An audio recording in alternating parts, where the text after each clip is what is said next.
এই দেখো কি এনেছি, দেখো বাড়িতে এসছে নতুন সদস্য।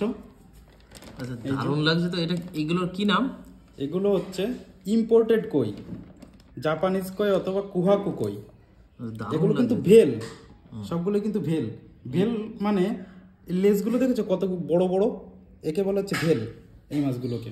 আচ্ছা, এই দুই একটা দেখছি লেজ একটু ভেঙে গেছে, ওগুলো ঠিক হয়ে যাবে? হ্যাঁ, অনেক জার্নি করে এসছে তো ওই জন্য ভেঙে গেছে, ফেটে গেছে।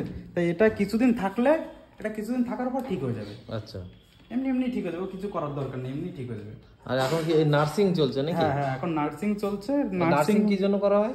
নার্সিংটা করা হয় এই যে যে জলের যে টেম্পারেচারটা আমি এনেছি, এই জল আর এই যে জল আমার অ্যাকোয়ারিয়ামে ছিল, এটা তো টেম্পারেচার তো সেম না। এটা সেম করার জন্য রাখা হয় যাতে মাছটা সুস্থ থাকে।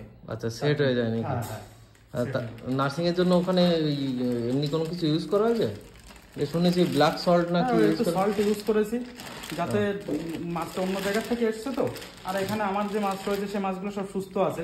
এই মাছগুলো যদি কোনো ইনফেক্টেড থাকে তাহলে আমার এই পুরোনো মাছগুলো ইনফেক্টেড হবে না। আচ্ছা, তার জন্য চলো এবার মাছগুলো এক এক করে ছাড়ছি, তোমাদের দেখাই।